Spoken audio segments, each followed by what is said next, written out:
I'm happy to say I've finally come out the closet this week.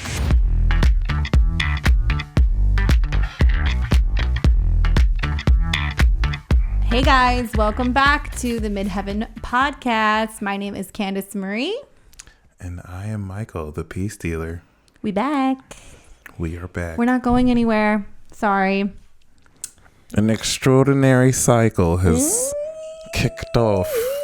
I'm excited for this week. How are you doing?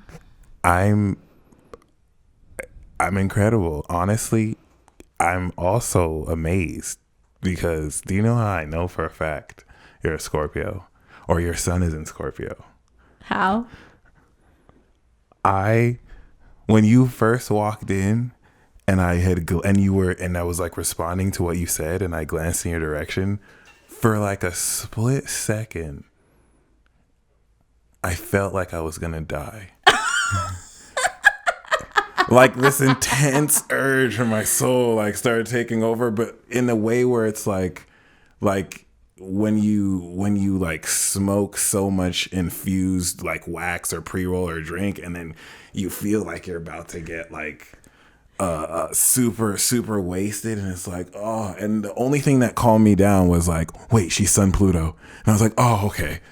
And that's how I almost had a panic attack. Wait, when you were in the hallway? Here. Oh, when you were in here? Here. Like when you were standing right there.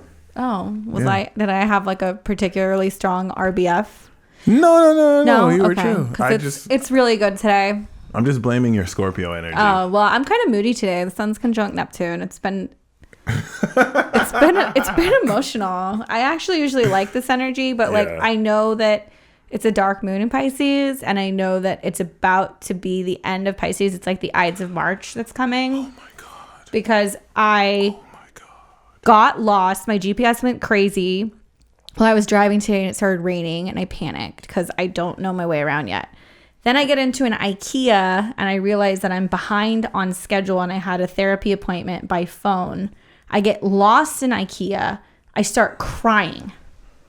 It's okay. I'm fine. I'm over it now. And then I have my therapy appointment, and then I continue crying in the middle of IKEA. And then I get in the car, I come home, immediately start drinking. By the way, it's like 3 p.m. It's my day off. This is you have to understand, her moon is in fire, her sun is in water. My moon is in earth, and her sun is in air. So like the concept of crying in a public place, and I didn't have my sunglasses on or anything. I was just like mask and all, like a toddler, like wiping away all the snot. And then I get in the car and I come home, and like thank God my alcohol delivery got here. So I was like, okay, so one thing went right. And then I'm in the bathroom getting ready, and I open up one of my eyeshadow palettes, and it goes all in the toilet. Like they just all fell into the toilet. And I was like, that's it. I give up. Like, that's it. It's Pisces season. I'm done with it. Let's move on to Aries. Like, I have a whole other appreciation for people who have personal planets in Pisces. Because, like, I don't know if I'm going to make it to the 20th. I'm going to be really honest with you. That's real. That's very real. I would even laugh, but that situation happened with me recently with donuts. A whole pack of, what kind of donuts? Winchells.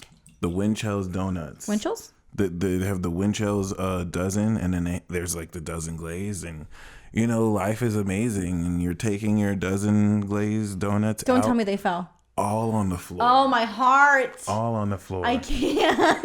And then you start to question your competence as a human being. You didn't salvage any of them? No, I mean, I would. Did you lick the box? I didn't. Don't lie. I've been there, done that. I've licked donut boxes. I'm not proud of it. I've also had them delivered.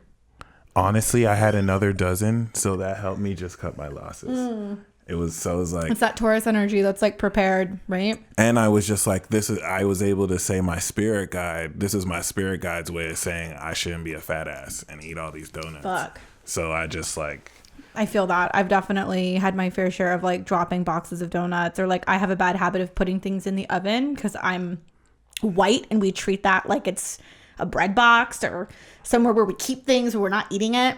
It's like baked goods. Like you stick it in there because you don't always want it on the counter because I want it to look clean. So I'll buy donuts or muffins and I'll have like one and I'll put it in the oven, and sure as shit at some point that week I'll turn the oven on and I'm like, what smells like donuts? And then I am immediately angry because I cooked all of the extra pastries. So damn, donuts aren't allowed in the house anymore, but I'm living vicariously through you. Well, I mean, speaking of, vicariously, I'm happy to say I've finally come out the closet this week. We talked about this. This is like going to be the clickbait for the entire show. Can you tell, like, come out the closet? Like, can you explain this to me a little bit? Because when you first said that to me, I was like, so are we going shopping? Like, are we going to brunch? We can still go shopping. Can we talk about... Okay, I'm not going to go there. I'm going to watch my mouth, but... We can... And I have to be very careful how I word this because it will come off as if I'm mocking people, which I don't intend to do at all. And I realized through these trying periods that, all those Capricorn squares is everything to do with identity politics. True. What does it mean to be who you are? What's the orientation?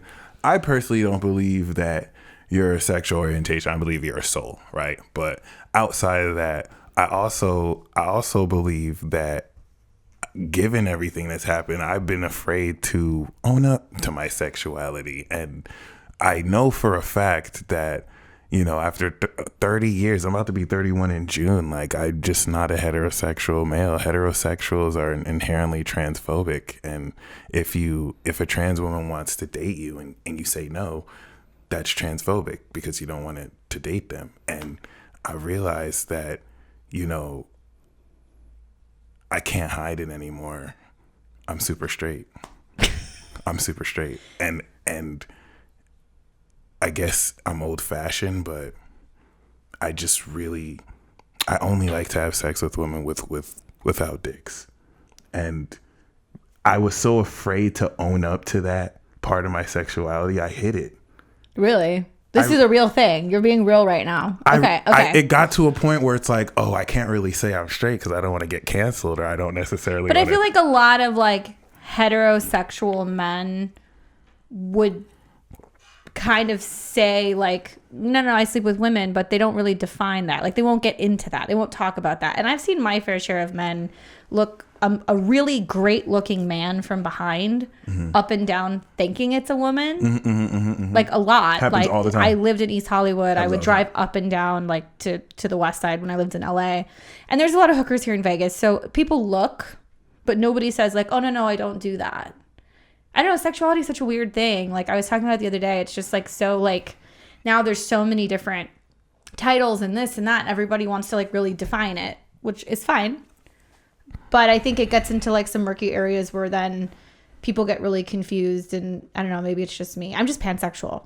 I'm just attracted to what I'm attracted to. Right. Like, I date men, obviously, and I'm attracted to men, but I'm pansexual in a sense of like, I'm attracted to more so the person, not the gender or their identity, I guess, so to say. So if a man wanted to date you and you said which is rare, and you said you weren't interested in the man, would that make you like? Well, I would say I'm not interested in them as a person, not that I'm not interested in men. Right.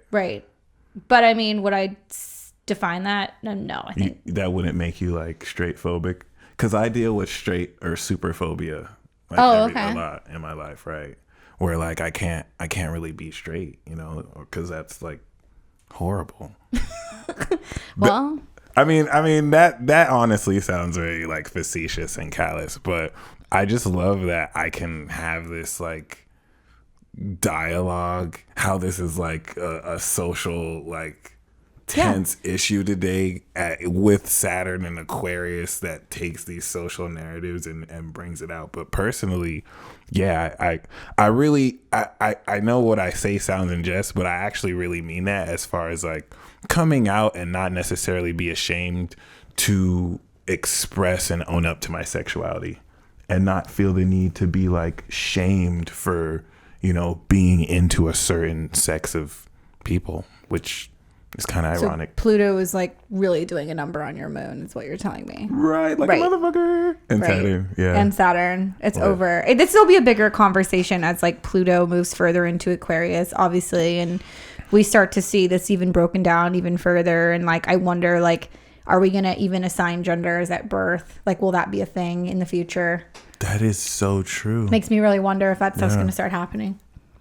No, that's very true. I mean, once again, yeah, sexuality is very weird because the unfortunate thing is like you have people who genuinely explore it, but it's so tied to identity that instead of something that someone has, even though that's attached to one's identity, that kind of takes away from, like you said, the individual or who people really are. Yeah. Well, it's a hot topic. I'm sure that we're going to hear more and more of this, especially as like Saturn and Jupiter start to separate. I think that people are going to become more comfortable with their new identities. And it's just like setting up for the future. But speaking of Saturn and Jupiter, kind of like a funny headline. I was reading the news this week, and it was talking about, it was like senior spring break. Like seniors are flocking to like cruises in Florida and wherever the fuck it is that they go these days to go and party. Maybe it's casinos. I don't know. Due to the fact that certain age groups, like older people and those who are considered high risk, have been the first in line to get the COVID vaccine.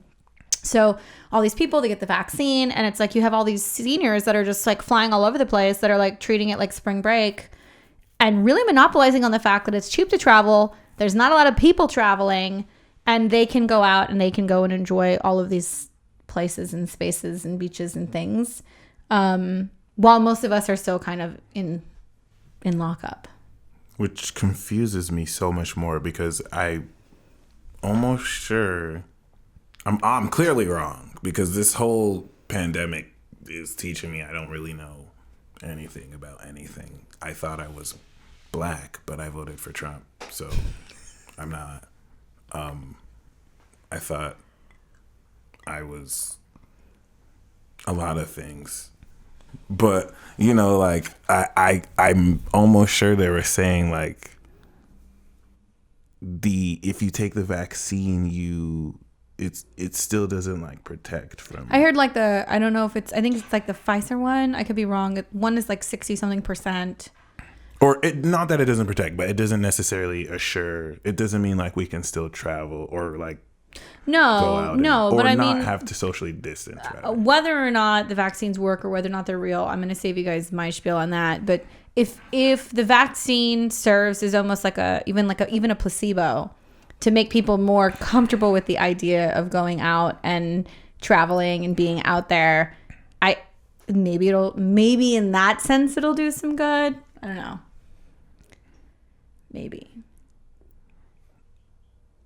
I mean, I really genuinely do think it's bullshit. I've said this before, but I think that maybe that's what this is going to serve, is like if enough people get vaccinated, people are going to be like, oh, it's safe to go out into the world again. And then things are going to start opening up. But that makes me trust it even less, to be honest with you.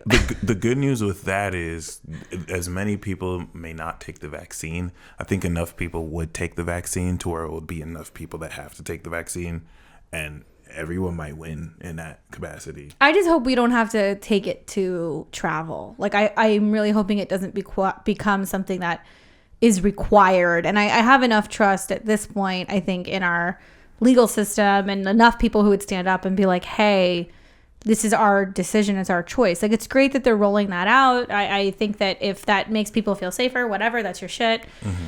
And especially if they can make it possible for large numbers of people to get it. But something about like, if you want it, you should have access to it. It's going to be free. They're going to give it out. They're pushing it. Like, that's great. I'm not going to do it. But I really hope that it doesn't become something that's like, hey, to get a passport, you have to do X, Y, Z. Because I don't want to be put in that situation to have to make that decision. No, that's 1,000% going to happen. That's what I'm afraid of. It's in the process of happening. And the thing that's ironic is it's been happening. It's not even new, which is actually kind of terrifying, because I know before, in order for me to go back to UNLV and like enroll in class, I had to get like the DTaP shot, and vaccines. So like they're definitely gonna roll that out just off rip. People keep asking me, when can I take it? When is it safe? And I'm like, look, I'm not gonna tell you because I didn't create it. But I definitely feel more confident in talking about it and making decisions about it and making recommendations about it. The vaccine, right? When we get out of Mercury square, the nodes in Gemini, or Mercury conjunct the node going retrograde at the end of May through June. So because it'll make aspects to Neptune and everything, I feel like there's going to be a lot more stuff that we're going to clear out. And like, I will re-examine that chart post June, and then I will make my conclusions. But right. I mean, if you're a frontline worker, if you work in medicine, if you're expressly around people, and you need to take that vaccine, then I mean, you need to take that vaccine. If you're not really around people like that. I'm just waiting for this channel to get flagged. I'm gonna be really honest with you. I know. Aliens, vaccines, conspiracy theories. So we'll definitely continue to keep talking about that, and I keep meaning to the V word to get the I want to get the vaccine chart. See, because I know I have one of them. I'll try and get the other one. Maybe we can look at it. Merck was the first, or Pfizer was the first? I think it was Pfizer. Pfizer. It was Pfizer, and then the Johnson Johnson other stuff, the cocktail or whatever they have. Right. So yeah, we should look at them. That would be interesting just to look at, because a lot of our interpretation is primarily driven not just by our opinions.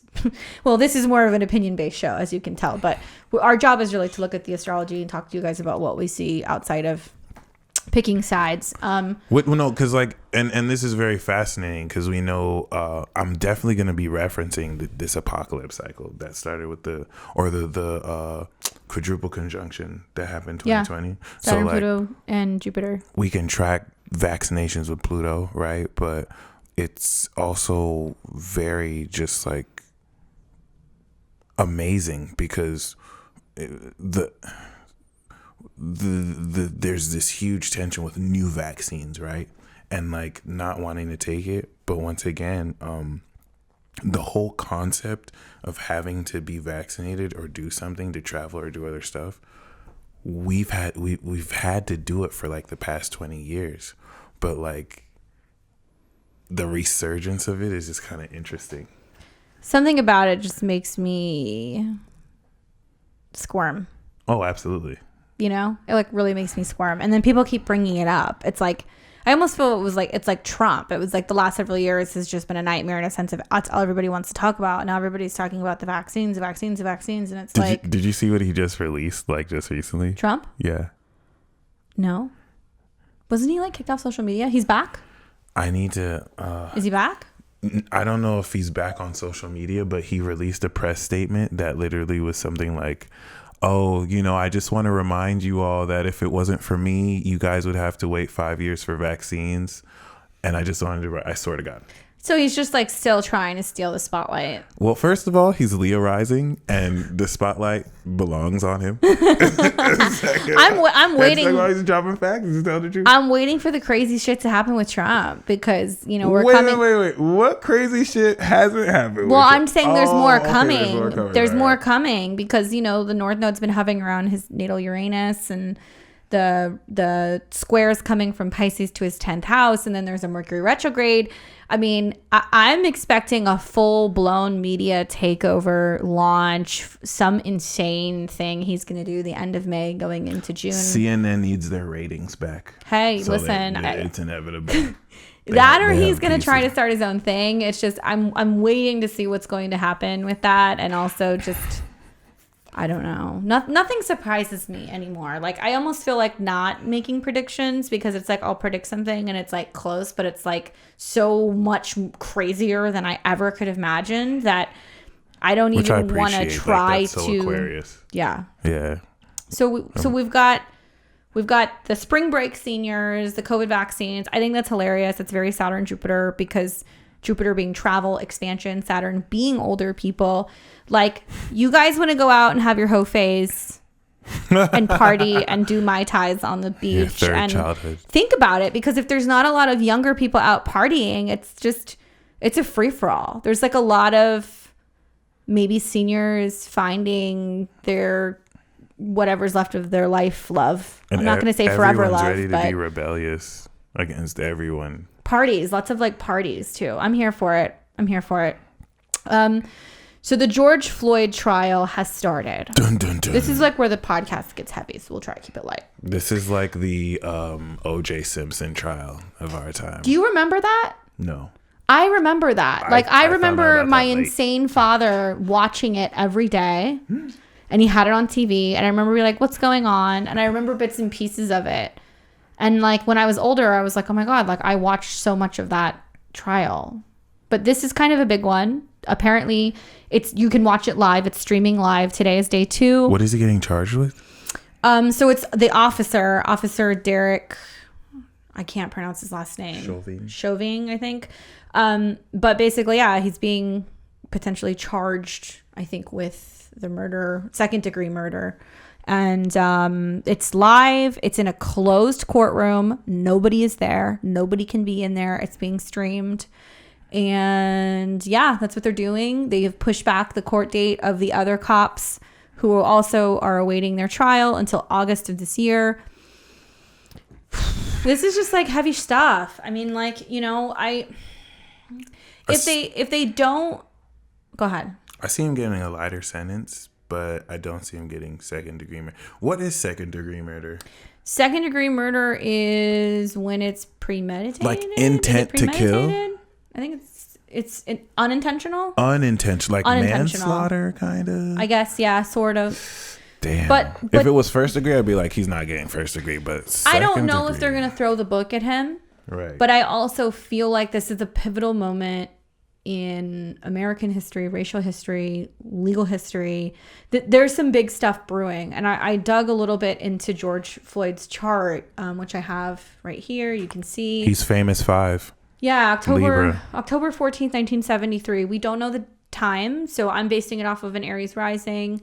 But I did look a little bit into his chart. He's a super alien. He has Pluto, Uranus, and the sun. That's Eros. This is Pluto's sun. Uranus. Oh, that's Eros. Okay. Yeah. It's not Jupiter. But, you know, what's crazy is I was looking at it, kind of thinking like, well, what's going to happen? What's going to happen with this? Like, we're in early March. This trial is starting. We have other people who are going to supposedly be tried. And then I started looking at the degrees and my eyes kind of popped because I see that natal Venus at 6 degrees of Sagittarius, natal Neptune at 5 degrees of Sagittarius. The impending eclipses are triggering his chart in a very big way, which I haven't heard anybody else talk about yet. Maybe they have, but we have the eclipse coming that will be on May 26, 2021. That will be conjunct the 5-6 degrees of Sagittarius. So his Venus Neptune in Sag. So I see Sag as like activism, legality, stuff that has to do with culture. And the Neptune Venus is stuff that has to do with like maybe honoring him, stuff that has to do with pop culture and like a lot of entertainment and music, like murals, healing, like you said. film, murals, art. I think there's going to be a huge wave of just a lot of dedication in memory of him and what has gone on. And so that eclipse, you know, around the end of May, we may start seeing this much sooner than that. It might be a little bit before, it might be a little bit after. But just with the South Node coming into those degrees soon as well is really going to be something that I think will be just really prominent in terms of like art culture, music culture, or anything. And in memory, because I kind of see that Venus Neptune is like, okay, that has that chapter in a sense of his life has closed, but the art lives on. And then also he's got a moon somewhere around 24 degrees of Taurus. Once again, we don't know the time, but I find it interesting that there's going to be an eclipse at mid to the end of November on the 19th of November, 2021 at 27 degrees of Taurus. So there's this theme that comes through the astrology really from May to the end of the year that perhaps maybe there's also huge shifts in our emotional views in terms of what is important, what we do value, what we do protect. There may be some legal things or legal shifts or things that happen. You're talking about during November, right? Yeah. Oh, yeah, that's going to be happening because people are going to be fighting and killing each other.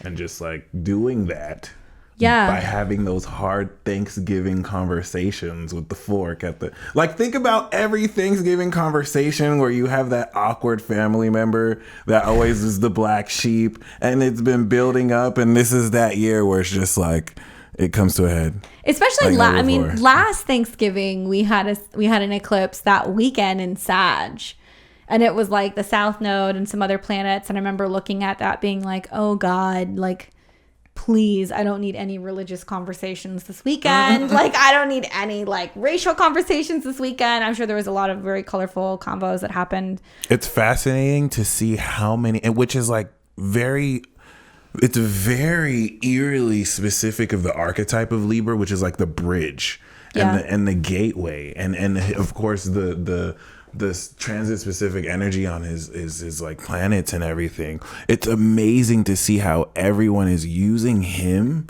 as like a bridge to like express their frustrations with the concept, even though like members of his family are like, please don't like riot or like do stuff like that in his name.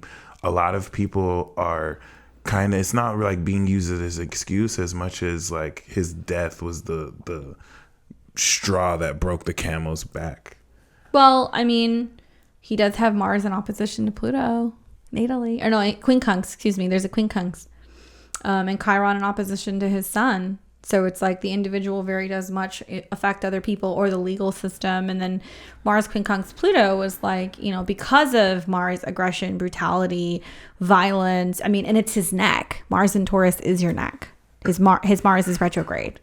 So there is a lot of connections to this chart that makes me kind of feel and think and wonder, you know, was it something that on a soul level, as an astrologer, I look at things and go, well, we come into this reincarnation, we know what our job is, we know what our goal is, and many of us are not consciously aware of that, and we may live a life until we're 22 and die tragically, or we might live to be 110. We don't know. But well, it really comes down to the autopsy report, because there's two different versions of the autopsy report. The first autopsy report is basically saying that he was high off drugs and had coronavirus. So there's no way that Derek Chauvin killed this person, because obviously he was just high.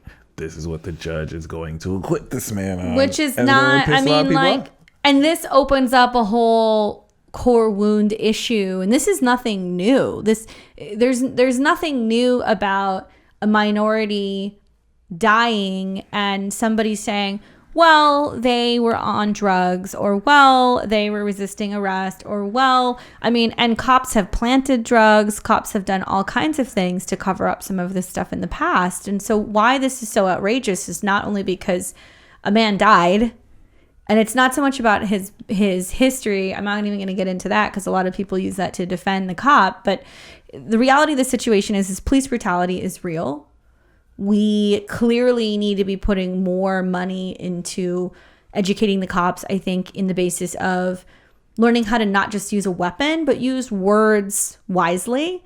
Maybe teach them more about kind of talking things down and kind of finding that mediation and like diffusing situations, rather than running in guns charged. And like, I see both sides. I genuinely see how it's a really scary time to be a cop.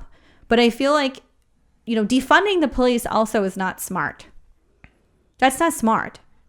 I'm sorry. You know, people are going to crucify me for saying that, but it's not smart. The money is better going into programs where we're better training our officers and teaching them to work hand in hand with the community, so these situations are not happening. And I think you know, moments like these, the narratives are very misleading, because you start to think that every single police officer is some evil piece of shit, when, you know, these tense situations where you deal with so many criminals, or like people who naturally are apprehending the law, I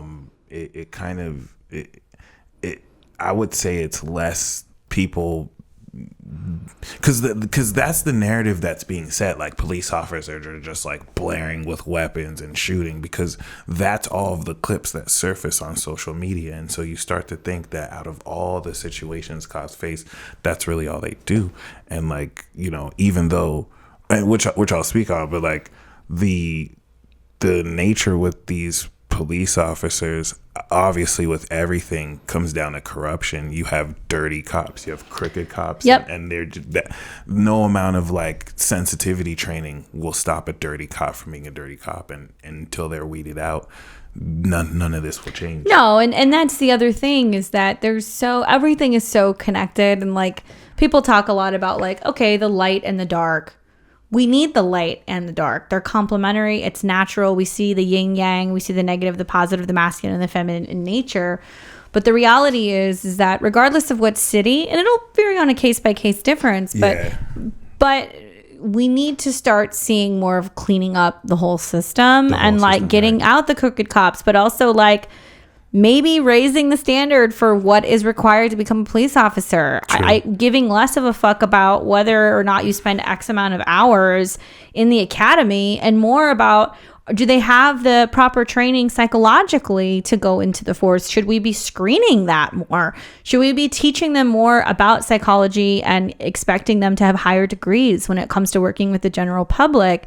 Should we focus less on firearm use and more on establishing just better communication skills with their local communities? Because at the end of the day, we want a safe place to live. That's what we want. We want to get back to seeing cops as people who are going to be protecting everyone, not just a select group of people. And like, I know that that's a real thing. I know, I've seen it. I've seen friends of mine who have been definitely racially profiled and treated very differently than me. And I'm very aware of white privilege. But I also know that it's going to take everybody, and this is Saturn in Aquarius, it takes everybody to acknowledge it and start breaking down those barriers and treating everybody equally. I know 3 separate instances where I've been racially profiled and like dealt with horribly by police officers. I've also known instances where cops have like been really like done their job and been really awesome. So like, you know, like you said before, it comes down to the individual. Yeah.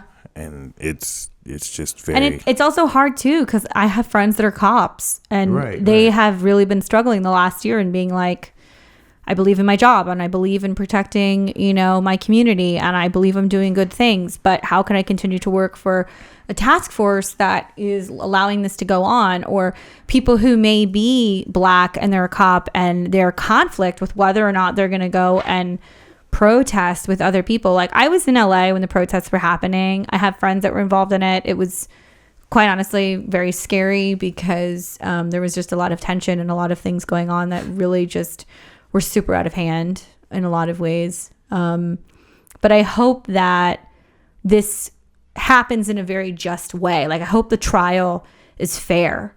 I hope it's fair in a sense of setting a precedent and saying, hey, this is not going to happen again. We're not going to allow this to happen again. This is where not only are we going to ensure that justice is served, but here's how we're going to move forward. And here's what we're going to do to change the way that we are training the police. It's just, that's what has to happen. Otherwise, all hell is going to break loose. It's going to be a total shit show. We've had enough division in recent years that I feel like if this happens, we're going down a really, it's a slippery slope from here. And I only say when this happens because, you know, when you take into account like all the shift of why they're pushing for defunding the police in the first place. Aquarius is all about community, and we're entering into this huge Pluto Aquarius energy. So in order for a police officer to bust into this door or to like give you a ticket, they have a badge, right? Or they need to get a warrant, which is authority. That's Saturn. Saturn rules Capricorn. So this whole notion about like examining the power of authority figures is Pluto and Capricorn. It's dying. And because we're stepping into more of an Aquarian age where we're more finicky about like community, I truly believe that the police system as we know it will be abolished. And we're starting to see the beginnings of it. And like defunding the police is the first step towards that. But maybe it's creating new programs, right? I mean, who knows ultimately what it's going to be because it's Pluto. We just know that it's going to transform in some way. It might develop into... What about that Pluto Aquarius? Yeah, it's going to be like community watch groups and all kinds of things. I mean, especially because private mercenaries. And I talked about this a lot. Vigilantism. Yeah, we're gonna see like Batman's really gonna show up, guys. For real. He's been Bruce Wayne, where are you? We need you. I'm Batman. But I remember talking about this a lot in 2018 and 2019, that those Saturn, Pluto, Jupiter would manifest as police brutality, especially against the African American community. And in a way, I think that I'm hoping it gets better, but I know that for another 2.5, 3 years, we will have Pluto in Capricorn. So as Pluto moves further up in those degrees, we will see the excess of Capricorn, right? We'll see more challenges with borders, more boundaries, more excessive force, more control, more government control. And it will almost get worse before it gets better. And remember, Pluto will drop into Aquarius in about 2.5-ish years, 3 years, briefly, and then it'll come back to 29 of Capricorn, and then it'll go back into Aquarius. So it's like boundaries, borders, all of these things. You know, I see Pluto also as like surveillance. So I wonder what's going to happen. Are we going to have all of these like rogue, government surveillance type people coming out? Are we going to have all of these weird task force? We saw it last year when Trump decided he wanted to send his own task force out there to go and like monitor the city. And I mean, that was some fucking gang shit. That was some super gangster gang shit. And I believe more of that will show up. Well, that's the thing that's concerning. We know more of that will show up because it's already happened. Like everything we saw last year was more so a symptom of everything that is going to build off of that. And it's just very fascinating because the whole super straight trans community debate online is an application of Mars and Gemini. As soon as Mars went into Gemini, the aspect of the god of war is now shifting socially into the air. So like, with the eclipse that's going to happen with Venus and everything, Neptune's squaring that. So like the narrative is going to not only be so twisted and skewed, which everybody on all sides will disagree with. Oof, especially when Mars comes into a square with Neptune. Oh my God. And it was when Mars was in Pisces that things shifted gears and changed. Yeah. And like before it retrograded in Aries, which is the only reason why things calmed down. But Mars isn't going to retrograde this time. Mm-mm. So like, no. Oh my God, this is going to be like. Yeah, and then Mars is getting ready to cross the eclipse point here soon.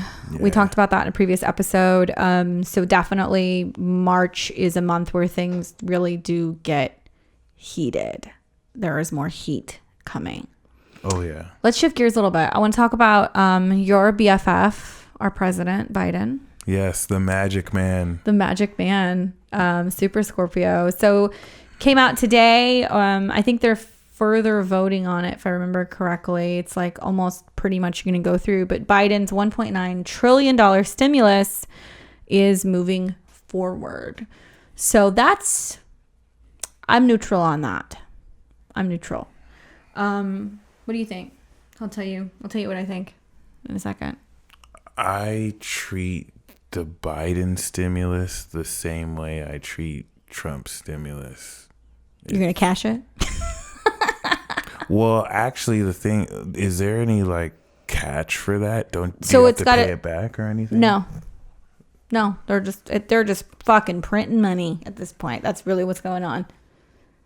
So the same way that if you got it, if you're within a certain, like, that's I guess, Jupiter, Saturn. Yeah, for sure. Especially in Aquarius. It's like, for everyone, not everyone, but this one I think has like a $75,000 cap for what you filed in your taxes for this last year. I'm not going to spend it. And I'll probably just keep it as like a souvenir. Be like, oh, back in my day, we had a crazy pandemic. And then did you get the direct deposit on yours? Because I just looked at my bank account and I was like, who put $600 in my account? They actually sent you a check. Oh, they sent you the check? Yeah. Okay, so you're going to frame it. I wonder if it'll have his face on it and a big signature like Trump did. I mean, I bet the Trump one is like kind of like, that is definitely a collectible. That would be worth saving. Oh, yeah. I still got that one. But yeah, $1,400 checks. That's going to come out. What was the first one? The first one was like, what, 600? 600. So they're trying to be like, it's 2,000. People are like, what? So it's, yeah, you're going to get 1,400. I'm looking at this and I didn't see this until just now. That's his Saturn. That's Biden's Saturn, and Mars is about to hit his Saturn. Mm-hmm. Interesting. I know a lot of y'all are waiting for Kamala to make her debut. Don't worry. She's coming. Like, I love everything about that too. Like, Libra's 12th house to Scorpio, which 12th house is like the person behind the scenes, hidden. So it's just like, I just love this narrative, this House of Cards episode that's happening, or Black Mirror.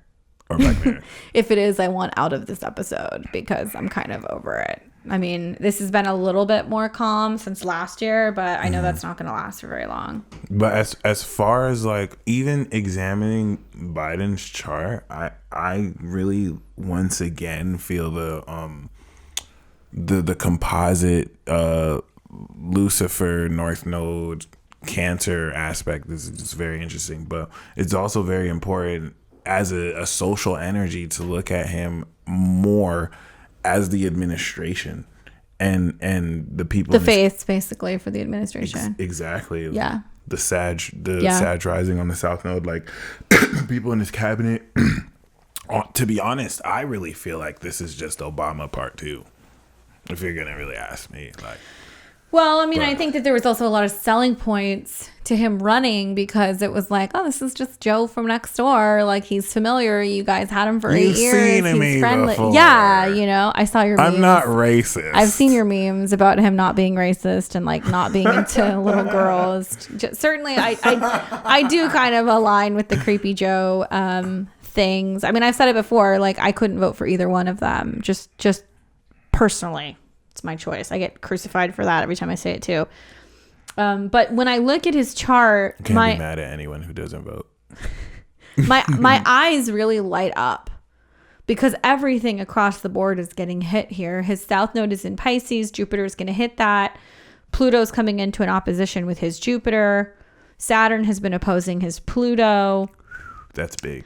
We've got Saturn that's been trining. And Uranus is squaring it too. Neptune is squaring it. But isn't that America's Mars? I think so. So is it fair to suggest possibly that Biden would come out against wanting to go to war? No, he would lead us to war. Would war. he, though, if his Saturn is America's Mars? It can honestly, and that's the thing with astrological interpretations, it could actually it could mean the opposite thing. That he'd be like, we have to go. Because Saturn would bring a seriousness to it. So I'm wondering, like, how is the activation of that transit, both in a sense of the transiting node right now and the eclipse, going to bring up some kind of confrontation that's ultimately inevitably coming in June? You're a genius, because June, I think, is when Mars will be opposite Pluto. And the thing about this is we know that a conflict is going to happen because we've already seen like bits and pieces. So Mars that was in Capricorn exalted will be in its fall. And it's not that Mars will be in Cancer. Mars will be in Cancer, being the first planet to complete the quadruple conjunction in Capricorn. So and also like Mars going into Cancer, hitting that 0 degrees Cancer degree is reactivating the eclipse point from last summer. So it's like people seem to think like, oh, it'll just be eclipses, it'll be whatever. And I'm like, no, it's going to be insane. Things are going to majorly start very much so in March. And then but people will say that because remember when people were like, oh, fiery but peaceful protest. It's just whatever. No way. It's not, not bad at all. There's things burning around. No way. Okay, so moving through a couple things here. Also, something else that came up was Governor Andrew Cuomo accused Cuomo. Well, I think he had Cuomo. I'm not even gonna say that. Cuomo? Okay, whatever. Fuck it. Obviously, I really pay attention to who's the governor of New York. Mr. Sun Saturn.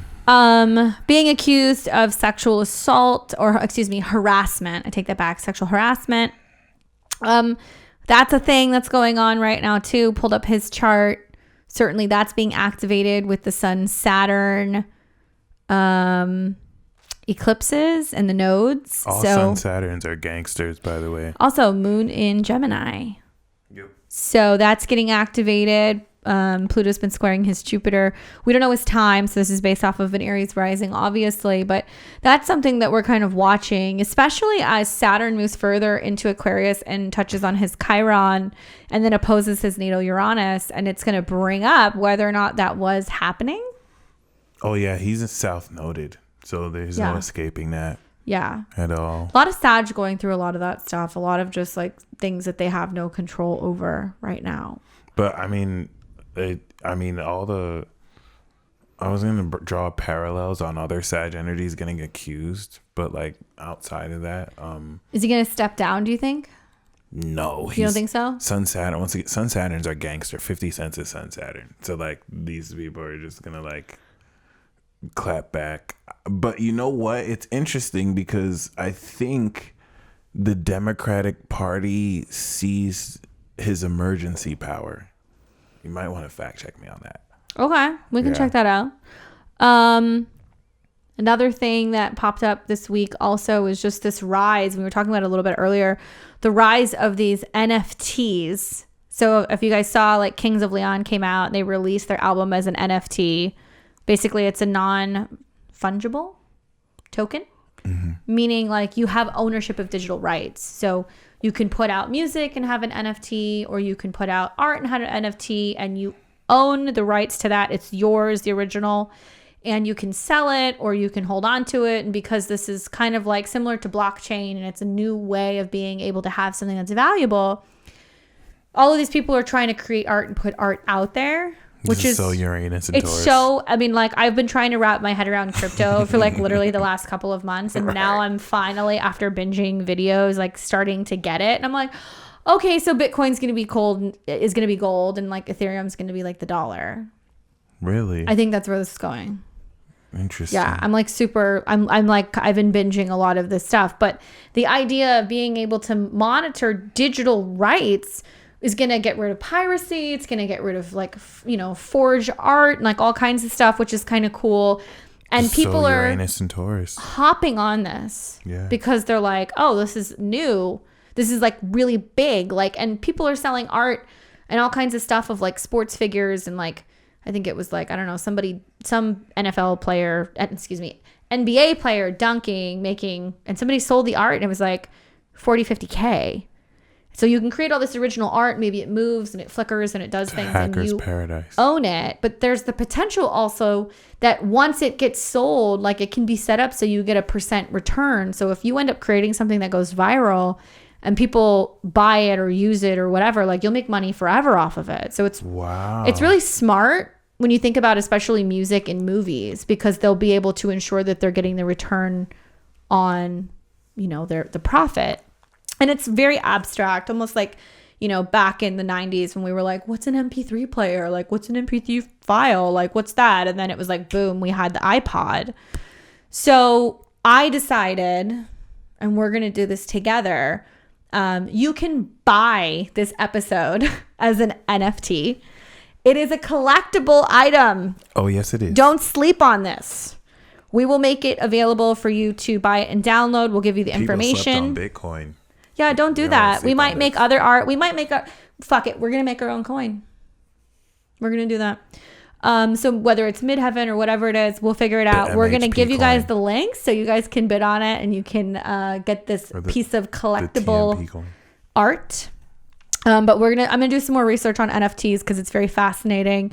And I want to close with, because I kept saying last week, I was like, where the fuck is Oprah? Like, where is she? I was waiting for her to pop up. I love how all the Aquariuses are coming back. Weekend was the Super Bowl halftime. Like all the return of the Aquarius is here. He got roasted for that. He got roasted for that performance. He did? I thought people loved it. That's not. I live under a rock. People roasted him. First of all, in his defense, there was little to no budget for the Super Bowl this year. Understandably, because we haven't really had a lot of people buying. I know there were a lot of memes. I saw the memes. Yeah, a lot of people were like memeing him getting lost, and like it was artistic, whatever. It wasn't. Or in the mirrors or whatnot. Yeah, in the mirrors. Yeah. Did you see the meme of him that was like, before you date a Scorpio, and then after, and his face was all like mutated? Why was that? Was it saying that they ruin you or that they give you fillers? I don't understand. I thought he looked great. It's transformation. Oh, that's what it was. Yeah. Okay. Did you find him more attractive afterwards? Abel? I had to ask. But yeah, they roasted him because apparently it wasn't that great of a performance, but he didn't really have a lot going. And like the whole bandaged face thing. I mean, I know that was like the album cover, right? The one that was trending, right? Yeah, well, like everybody had their face bandaged. I don't know. The whole thing was weird. And I was like, this shit sucks because my team didn't go to Super Bowl. So boom. Fuck this. So just quickly wrapping up. But yeah, so we see the bombshell interview that Oprah has with Meghan Markle and Prince Harry. I am here for it. I mean, I don't feel bad about privileged people bitching and complaining and crying about their life problems, but I do have a soft spot for Meghan Markle, and Prince Harry protects the shit out of her, and he really just loves her to death, and he's always just like watching over her. But maybe it's because of me. Like I grew up in the 90s, and like, you know, like when Princess Diana got married, everybody had like the tea parties and all that stuff and was very immersed in that. And then when she died, it was tragic. And I think Prince Harry feels the need to protect her. And so there's been a lot of stuff brewing that we knew about, but nobody really spoke about it. And then this bombshell comes out with Oprah, where she comes out and says, you know, somebody in the royal family made some kind of comment about questioning, well, how dark would their child be? Yeah, that's I'm not even gonna go there. I think a lot of people want to know that, but the only thing that I saw on this was a meme. Thank God for memes. But like this meme was basically a picture of her and her child, and then what the royals see, and it was a picture of Michael Blackson. Oh God. Yeah. That was all I know. I just know that I saw one where the queen was standing, and then they were like standing together, and the queen had like a swatch in her hand where it was like all of the different shade variations. Like which is really, I'm just going to say right now, like this is going to appear right here. Yeah. That meme. But and it's not funny, but it's funny, but nobody. Damn, I hope my kids have a tan. Are you kidding me? I fucking glow in the dark. But it's fucked up because it was like they really finally came out and was like, look, like the royal family is racist. They both, in their defense, they did not say who it was, but that speculation did create drama. And like the queen has a tendency to come out and be like, I'm not going to make any comments about anything. And apparently they're feeling like they have to respond to this. But they didn't say who it was. They just said they speculated. Meghan came out, and it's not funny because she talked about like feeling suicidal when she was pregnant and all the pressure that was like on her and both of them. And I was like, I have to dig up this chart. I'm just going to say this. Apparently, they were cut off. I mean, they were cut off from the royal family. They left. And yeah, okay, they're going to get paid for doing these interviews. But they had come out and said, well, we're essentially living off of the inheritance that we got from Princess Di. Maybe she saw it coming. Damn. I mean, maybe she did. They got an inheritance from Princess who? Well, he did. Princess Diana, his mom, who died. Yeah. What are the odds? So their composite chart is an Aries rising, sun in Virgo, moon in Cancer, and they've got the moon square Saturn and Pluto. So a lot of people have speculated about this composite chart and their synastry, but as Pluto gets closer and closer to their midheaven and continues to square off with the moon and the Saturn and Pluto, the relationship will very much be under the spotlight. It'll be very much scrutinized. They're Pluto Libras, right? Pluto Libra, Pluto conjunct Saturn. A lot of people, actually, I saw some astrologers come out and say this marriage isn't going to work. And I'm not going to speculate on that. I'm just talking about why this is happening now. And I think they stand to make a great deal of money on their own by stepping out and really just being authentic and being honest, and not saying that they should expose the family. I think a lot of people would not argue with the fact that there's some weird reptilian racist shit going on. Sorry. Well, that's the thing that's so poetic about this, because Harry, Pluto Libra, that represents the end of that old monarchy, royalty, and social like expression of that. And we know that Pluto return, 27 degrees. It's here. So. Oh, yeah. But over. I mean, I think that there's more coming from that. There's more exposing that they're coming of that, especially their midheaven being at 29 of Cap. Definitely something to watch. It's like a culmination point. Oh, yeah, for sure. I mean, and they're, you know, supposedly they wanted to deny some kind of royal title to the kid. And now, congratulations to them. She's pregnant. She's having another baby. It's a girl. And they're moving on with their life. But just between that and also looking at, you know, some of the queen's aspects, something makes me feel like, touch wood, obviously, God save the queen, whatever. When she does transition, we are going to see a very, very interesting, brand new trend, I think, with the royal family. Because I'm looking at Saturn coming up on her Mars and her Jupiter, and Saturn's going to oppose her moon. And I think that she just kind of realizes. She's the current Queen of England? Yeah. So, Queen Elizabeth II. And so that works. She's under a constitutional monarchy, or where the parliament is in control? Parliament's basically, yeah. Essentially, they're just there for like, I mean, they are the royal family. So they're going to keep getting paid and they're going to make money and there's going to be tours and all that stuff. But yeah, I mean, the what's the word that you just used? Hello. Constitutional monarchy. Yeah, but what was the other word that you used? Oh. The parliament. The parliament is still kind of functioning as their government. So okay. Yeah. I mean, in the royal family, I mean, I feel for them because I kind of feel like in so many ways they came out and basically were like, look, you know, basically, you know, his brother, the other prince, what's his name? I don't even remember his name. This is how little I get involved in this stuff, but who's next to be the King of England? Him and his wife, all of them, like, they're kind of stuck. Like, in a way, like, Harry got off easy because he will never be king. They have several children, you know, he's next in line, whatever. And like, you know, his wife doesn't mind doing it, but I still feel like there's a huge story that's going to be told and that's going to be unearthed. And I still feel like that is very much coming through the Queen's chart, especially because she has so many planets in fixed signs. Her Mars and her Jupiter at 20 and 22, her Saturn at 24 of Scorpio, her Neptune at 22 of Leo. Okay. All of these are going to get bing, bing, bing, bing, bing, like hit up with Saturn and the nodes next year. So when that transition happens, perhaps maybe we will see a whole new era in the royal family and social media and all of that stuff. And I'm hoping that they can mend bridges, but I'm also just kind of like really here for Meghan coming out and doing this and being brave enough to talk about it. And like, they're not willing to roll certain people into the bus. And that's just a lot to go through just in general, but also to just do that and like to be pregnant. It's just, I feel like he wants to protect her after what happened to his mom, you know? Wait. So Princess Diana is Prince Harry's mother? Yes. Wow. Yeah. That's insane. You didn't know that? No. Oh, okay. All right. Have you seen the wedding? Have you seen Princess Di's wedding? No. Oh my God. All right. We're going to watch that later. That's hot. Yeah. So with that, I mean, that was a lot of info to get into this 1 hour. Did we miss anything? No? Well, I mean, guys, thank you for listening to us ramble about current events in astrology. Please like, comment, subscribe, share, smash the subscribe button. Look for the link that's coming for our NFT. Buy it. I'm sure it'll be super valuable someday, right? Like, you can show it off in your home computer art gallery or something. Or maybe this ends up being viral and you make a fuckload of money. I don't know. Until next time, it was fun. Take care.